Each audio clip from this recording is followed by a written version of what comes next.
Warning, I say a lot of bad words. If you're under 13, you probably shouldn't be watching this. さて、一丁決めてくるか。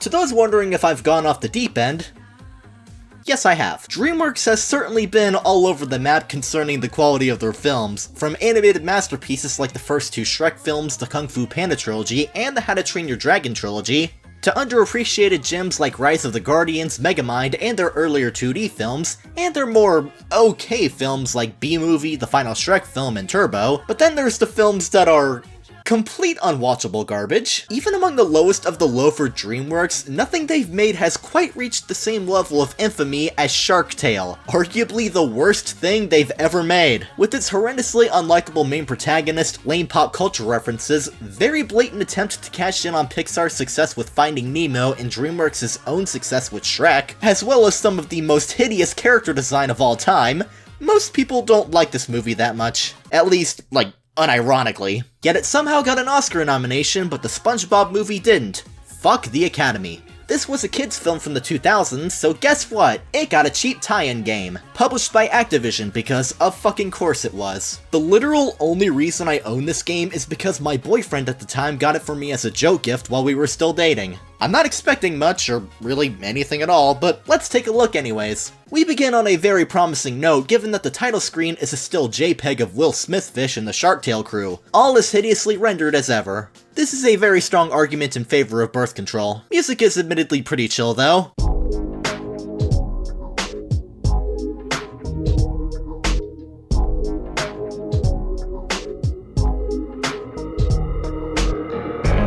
Our first level is a chase sequence where you're running away from a shark and all you do is swim from one edge of the screen to another when a prompt shows up. It's basically a glorified QTE sequence that you have to do 3 times.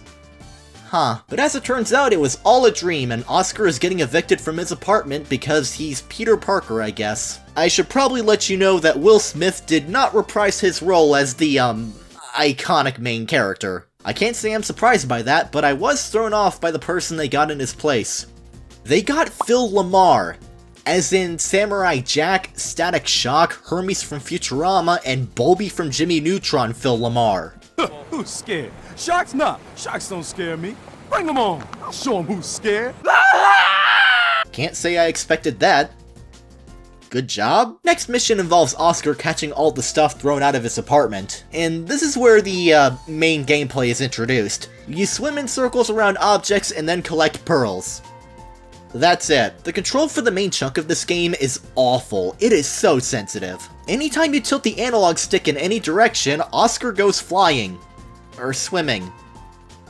Fish King. Any precise movement is basically impossible, and this along with the terrible camera makes it much more difficult to see any enemies or obstacles in time to avoid taking a hit. You have a dash as your one and only method of attacking enemies, but it's so annoying lining it up correctly, and it feels like you need to be super precise with the number of the enemies or it just doesn't work. It felt like I just kept smacking and bumping into obstacles throughout the entire game. I will say though, it's pretty entertaining using it to attack random civilians.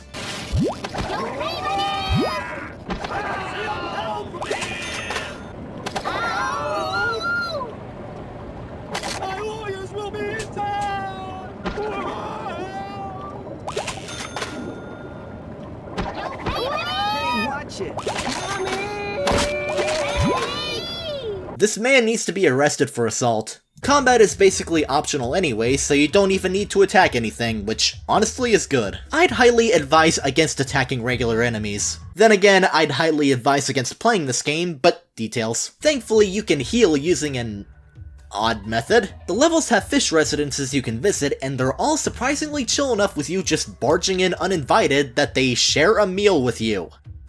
Every single one of them.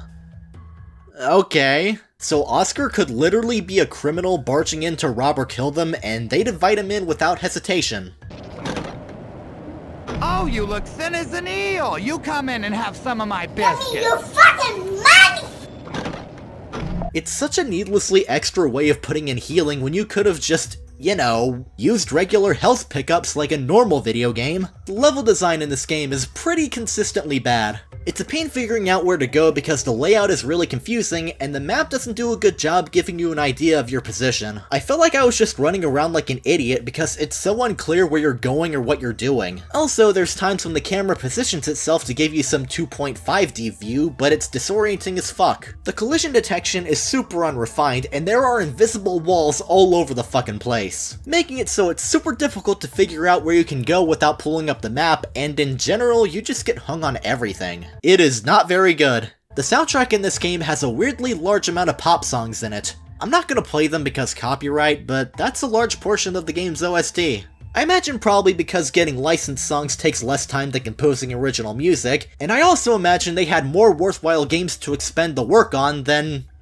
well, this. This game appears very proud of that fact, given that the next gameplay style is a DDR-style rhythm game. I shit you not, there are several levels, 5 in total last I counted, that are 4 minutes of Oscar dancing to a random pop song while you press the D-pad. The first level is Oscar dancing to You Can't Touch This. Dun dun dun dun dun dun dun dun can't touch this. Dun dun dun dun dun dun dun dun can't touch this. Again, I can't play the song because copyright, but let me tell you, it's art.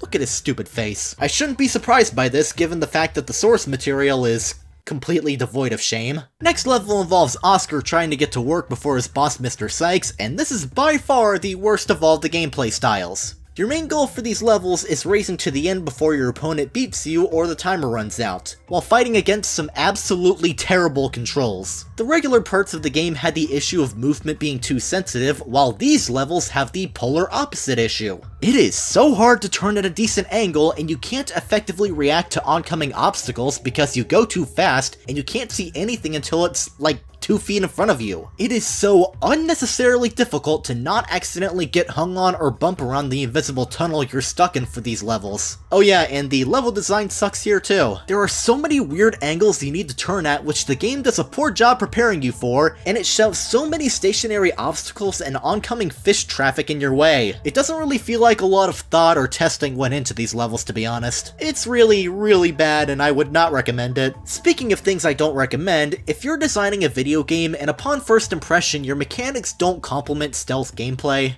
please don't try to implement stealth gameplay. Otherwise you'll have the quote-unquote stealth levels in the Shark Tale video game. For one, if you get spotted by the enemy, you lose. Why do stealth sections in non-stealth games do that when actual dedicated stealth games only have it work that way in an optional higher difficulty setting? And 2, there is basically no challenge with stealth at all, even with that in mind. Enemies go back and forth. You find something to hide behind in the middle of the AI's predetermined path. You wait for them to pass by and go on your way. And that's it. It's the most bare-bones stealth gameplay you could possibly do. I'm not expecting Metal Gear Solid 5 or Deus Ex levels of depth from the fucking Shark Tale video game, but why even implement stealth if you're only going to do the bare minimum? Even if you get spotted, it takes a while in sight before you'll fail, so you can just hide and then everyone will forget you exist. Also, these next 3 levels take place in a car wash, and as a result, that fucking car wash song is still stuck in my head. They used the original version of the song instead of that cover from the end of the actual movie. I should also mention that this game has boss battles and they're very similar to, of all things, Punch-Out! Essentially, you and the boss have 3 health bars, you can attack and dodge left, right, and in the center of the screen, and the first one to knock out all of the opponent's health is the winner. It's simple, but it's not effective in the slightest. I swear, this game decides at random whether your attacks actually hit the boss or not. This whole game is mostly just a hodgepodge of random gameplay styles with no cohesion. I guess points for gameplay variety, but everything in this game is either broken and unpolished or basic with almost nothing to it. The parts of this game that technically function the best are the ones with the least amount of interactivity at all. There's 3 stages like the one in the opening that are exactly the same. The game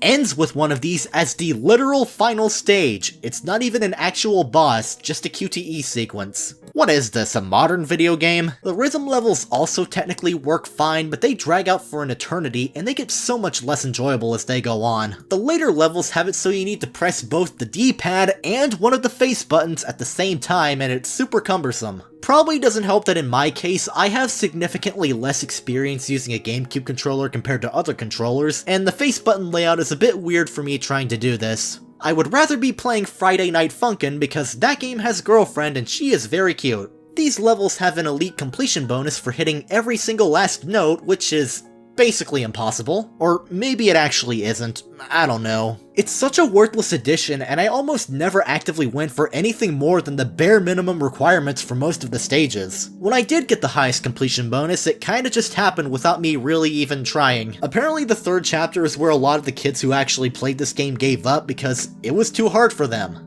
Chapter 3. There are more than 24 levels in this game, and several kids gave up at level 3, seeing less than an eighth of this entire game. Ouch. To be fair, they didn't really miss anything at all. Even if this game played well, which it really doesn't, it just has nothing to offer you. The normal levels keep giving you these random objectives that only make you bored and confused because they're mostly just busy work. You stop these little turds from spraying graffiti and get pictures taken with paparazzi and grab all the newspapers before anyone can read them and slowly escort Jack Blackshark past the dolphin police. I don't get Shark Tale. Nothing that this game tries to do is any fun at all due to the tedious level navigation, frustrating and imprecise combat, and the total lack of anything interesting or charming. I remember one level in particular that pissed me right off was the second to last level where you're trying to outrun Don Lino. For one, it introduces you to this brand new game mechanic where you stop, make a sharp turn to build up a speed boost meter, and then give yourself a bit of extra speed. The problem is that there's barely enough room in any of the turns to actually do that, and anytime you slow down, Don Lino catches up to you a bit more. Also, there's these falling rocks that you're constantly dodging, which are very hard to avoid because these controls are shark shit. Do sharks actually shit?